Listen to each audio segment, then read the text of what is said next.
Welcome to SATV News. This is Riaz Mahmood with our headlines. BNP chairperson Tariq Rahman swears in as Bangladesh's 11th Prime Minister. 25 ministers, 24 state ministers take oath under new government. Newly elected MPs take oaths shaping up the 30th Parliament. BNP MPs refuse Constitution Reform Council oath. Jamaat-e-Islami MPs take both Parliamentary and Reform Council oaths.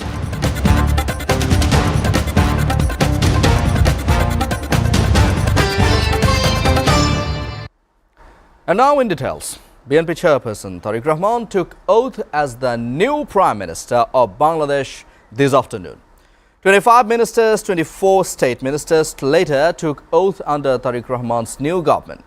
President Muhammad Shahabuddin administered the oath of office at the South Plaza of the Jatiya সংসদ Bhavan in a ceremony attended by senior political leaders, diplomats, civil servants and invited guests. Tariq, who led his party to victory in the 30th national parliamentary elections, pledged to uphold the constitution and serve the people with integrity and accountability.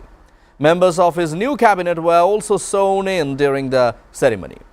The swearing-in marks the formal end of the interim administration led by Muhammad Yunus, which had overseen the transition following political upheaval last year.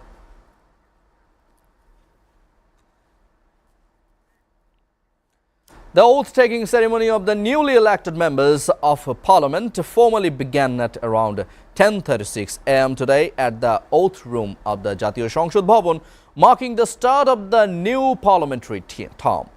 The program commenced with recitation from the Holy Quran, after which Secretary of the Parliament Secretariat Kaniz Maula announced the beginning of the ceremony with the permission of Chief Election Commissioner A.M.M. Nasiruddin, who then administered the oath to the MPs.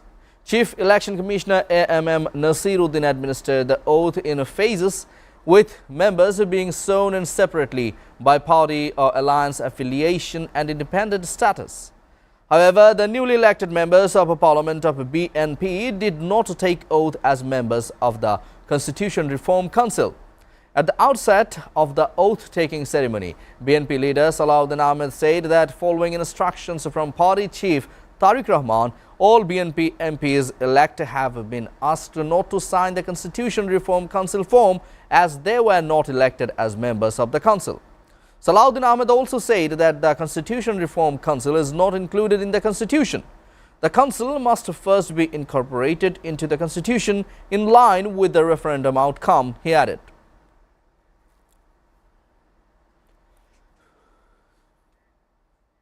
Jamaat-e-Islami lawmakers took their oath today as members of the 30th National Parliament, despite earlier threatening to boycott the ceremony after the BNP declined to be sworn in as members of the Constitution Reform Council.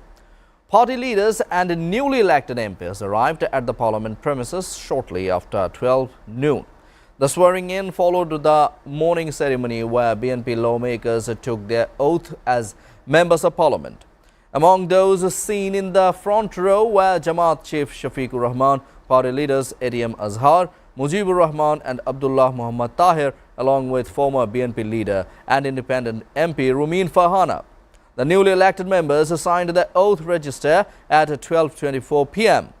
Rumin, however, left the oath chamber at 12:26 p.m. without taking the separate pledge as a member of the Constitution Reform Council. At 12:27 p.m., Jamaat lawmakers proceeded to recite the oath as members of the Reform Council. Earlier in the day, Jamaat leaders had indicated they might consider participating in the ceremony after BNP refused to take the Reform Council oath, citing constitutional grounds. Newly elected members of Parliament from the National Citizen Party were also sworn in today shortly after 1:30 p.m.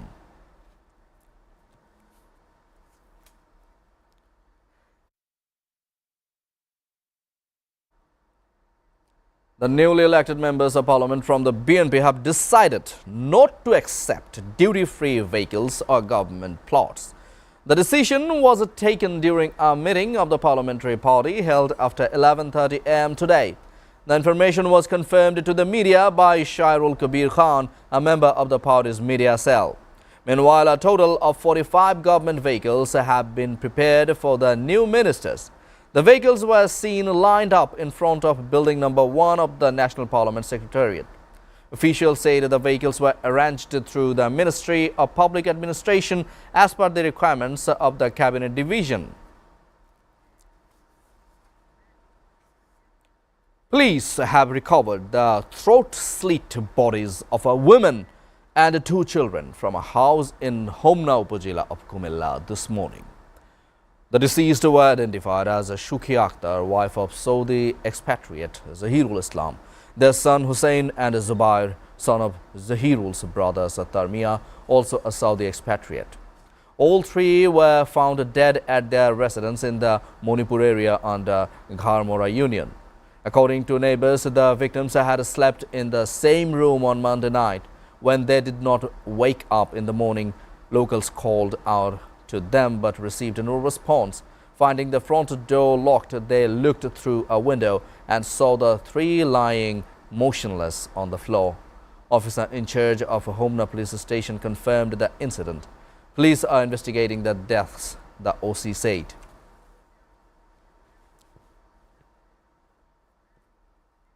Viewers are taking a short break. Stay with us.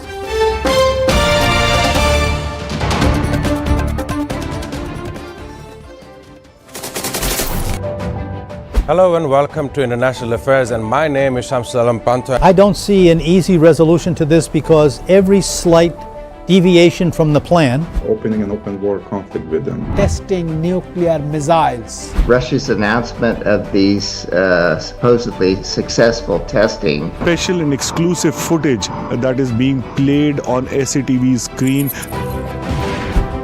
really come to terms with Hamas. Damage estimated between this entire issue. President Trump is expected to hold bilateral talks. preserving biodiversity and tackling climate change. We cannot protect the planet before we negotiate peace. Where is it going? Is it understanding the needs of its people before the needs of this global world? For China to come to agreement, They will face better projects. With President Xi of China and President Lee of South Korea. Trump's White House that is in favor of these things. simply not enough action being taken to address the problem of fossil fuels. What their plan initially is towards the Caribbean, a place that has been met with 2 types of disasters. Bangladeshi students at the same level of opportunity internationally and domestically. International Affairs. Watch every Sunday to Thursday at 2 p.m. only on SATV and SATV Digital. Hello and welcome to International Affairs, and my name is Shamsul Alam Pantha. I don't see an easy resolution to this because every slight deviation from the plan, opening an open war conflict with them, testing nuclear missiles, Russia's announcement of these supposedly successful testing, special and exclusive footage that is being played on SATV screen, really come to terms with Hamas. Damage estimated between this entire issue. President Trump is expected to hold bilateral talks. preserving biodiversity and tackling climate change. We cannot protect the planet before we negotiate peace. Where is it going? Is it understanding the needs of its people before the needs of this global world? For China to come to agreement, They will face better projects. With President Xi of China and President Lee of South Korea. Trump's White House that is in favor of these things. simply not enough action being taken to address the problem of fossil fuels. What their plan initially is towards the Caribbean, a place that has been met with 2 types of disasters. Bangladeshi students at the same level of opportunity internationally and domestically. International Affairs. Watch every Sunday to Thursday at 2 p.m. only on SATV and SATV Digital. Hello and welcome to International Affairs, and my name is Shamsul Alam Pantha. I don't see an easy resolution to this because every slight deviation from the plan. Opening an open war conflict with them. testing nuclear missiles. Russia's announcement of these supposedly successful testing. Special and exclusive footage that is being played on SATV screen. Really coming to terms with Hamas. Damage estimated between this entire issue. President Trump is expected to hold bilateral talks. Preserving biodiversity and tackling climate change. We cannot protect the planet before we negotiate peace. Where is it going? Is it understanding the needs of its people before the needs of this global world? For China to come to agreement, They will face better projects. With President Xi of China and President Lee of South Korea. Trump's White House that is in favor of these things. Simply not enough action being taken to address the problem of fossil fuels. What their plan initially is towards the Caribbean, a place that has been met with two types of disasters. Bangladeshi students at the same level of opportunity. Welcome back. You are watching SATV News. Now, news from abroad. US President Donald Trump said on Monday that he would be involved indirectly in talks between Iran and the US over Tehran's nuclear program set to begin on Tuesday in Geneva, adding he believed Tehran wanted to make a deal. He made the remarks while speaking to journalists aboard Air Force One. Asked about their prospects for a deal, Trump said Iran sought tough negotiations but learned the consequences of such a hardened stance last summer when the US bombed Iranian nuclear sites. Trump suggested Iranians were motivated this time to negotiate. Tensions are soaring ahead of the talks, with the US deploying a second aircraft carrier to the Middle East. The US military is preparing for the possibility of a sustained military campaign if the talks do not succeed, Reuters said, citing US officials. Prior to the US joining Israel in striking Iranian nuclear sites in June, Iran-US nuclear talks had stalled over Washington's demand that Tehran forego enrichment on its soil, which the US views as a pathway to an Iranian nuclear weapon.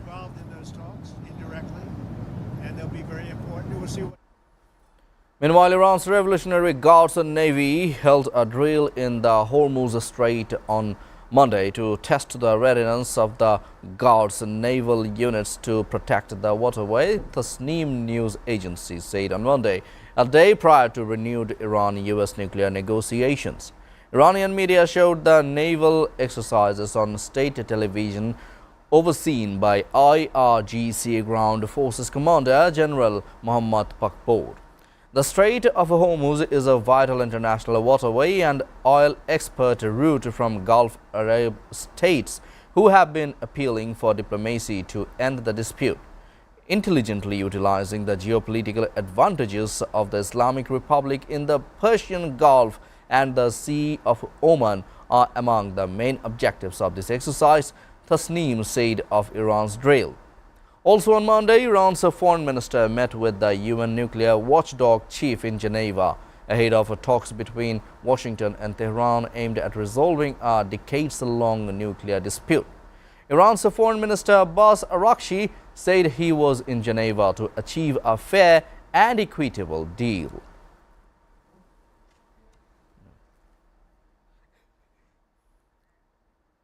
Palestinian officials and an Israeli settlement watchdog group condemned on Monday an Israeli decision on West Bank land registration, saying the move will lead to a de facto takeover of Palestinian lands. On Sunday, Israel's cabinet approved further measures to tighten Israel's control over the occupied West Bank and make it easier for settlers to buy land. Ministers voted in favor of beginning a process of land registration for the first time since 1967, a week after approving another series of measures in the West Bank that drew international condemnation. Palestinian Director General of Applied Research Institute of Jerusalem, Dr. Jad Isaac, told Reuters that the move will allow Israel to take control over more than 80% of West Bank territory. Agit Ofran, of the Israeli settlement watchdog group Peace Now says that, according to international law, it is illegal for an occupier to register land and that the move was aimed at appropriating land from Palestinians. Wasel Abu Yusuf of the Palestinian Liberation Organization led to move a declaration of the war for the Palestinian people.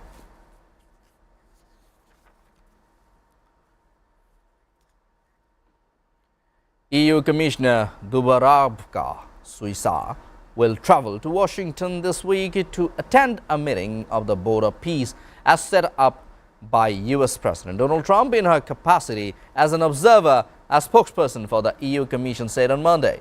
During a daily briefing at the European Commission in Brussels, spokesman Guillermo Marcier said Suica would only observe the Gaza portion of the Board of Peace as part of its long-term commitment to implementing the ceasefire in Gaza. The EU is not becoming a member to the Board of Peace, Mercier stressed.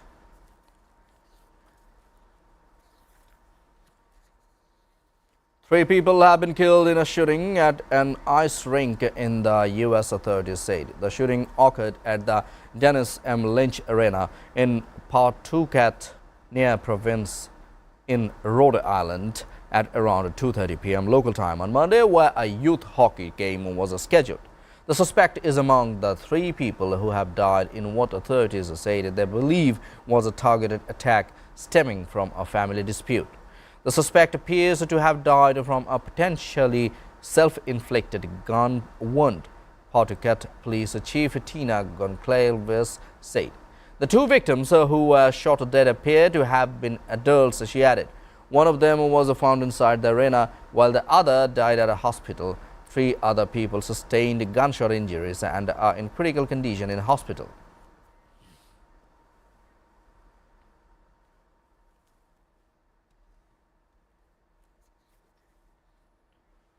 Pakistan and Austria on Monday agreed to further cement bilateral ties in the fields of economic cooperation, trade and investment, tourism, hospitality, education, IT, healthcare and human resource development and mobility.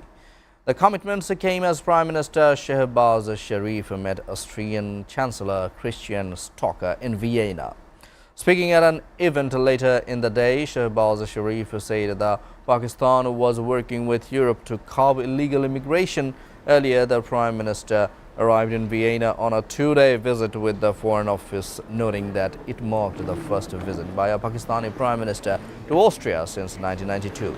PM Shehbaz and Stocker held a restricted meeting at the Federal Chancellery on Monday, followed by delegation-level talks, according to an official statement issued by the PM office. Both leaders recalled the friendly and historic ties between the two countries and committed to work together more closely to further strengthen the bilateral relationship in diverse fields, including economic cooperation, trade and investment, tourism, hospitality, education, IT, healthcare and human resource development and mobility, the statement read.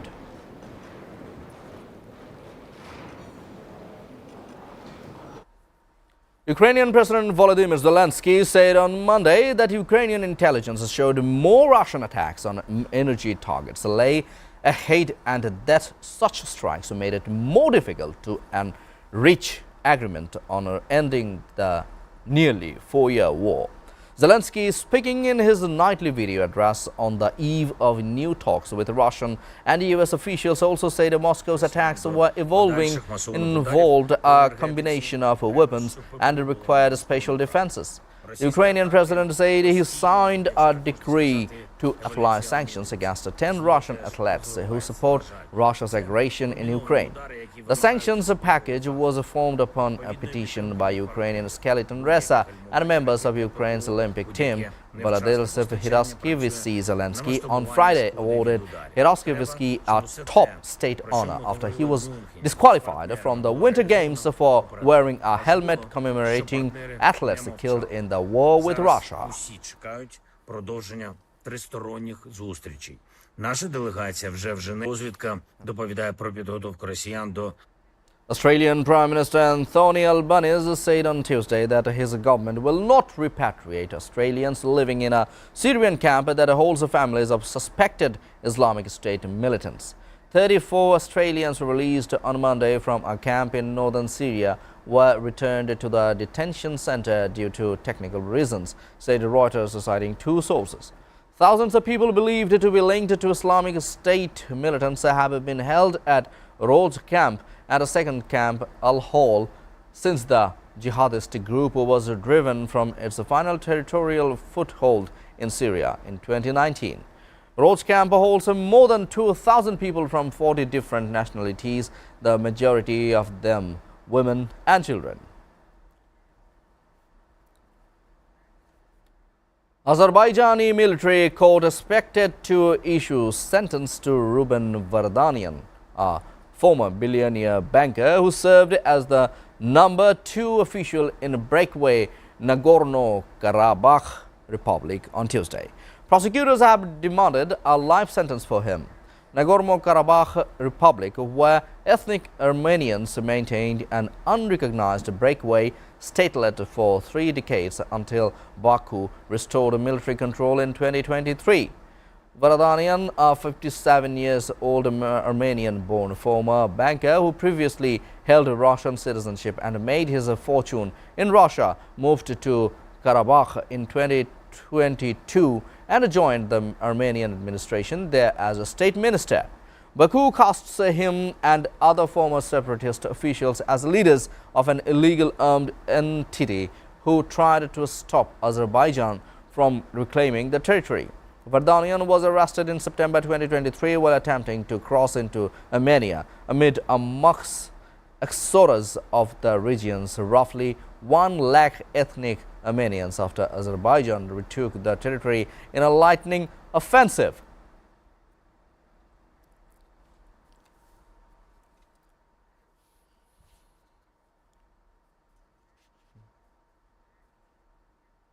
Five people died and 4 others suffered minor injuries in a fire at an apartment building in Spain's northeastern Catalonia, regional firefighters had said late on Monday. Citing fire department sources, Spanish news agency EFE said authorities believe all the deceased were young people and some may have been underage. The blaze broke out in a storage room of a 5-story building in Manlleu, a town of 21,000 in the Osona area, north of Barcelona, firefighters said in a statement. For reasons still unknown, the victims were unable to escape the storage area, they added. The Catalan police have opened an investigation into the cause of the fire.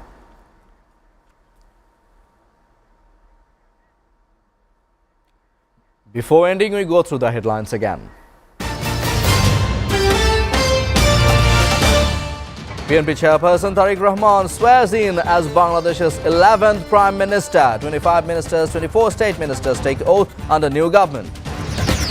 Newly elected MPs take oaths shaping up the 30th Parliament. PNP MPs refuse Constitution Reform Council oath. Jamaat-e-Islami MPs take both Parliamentary and Reform Council oaths.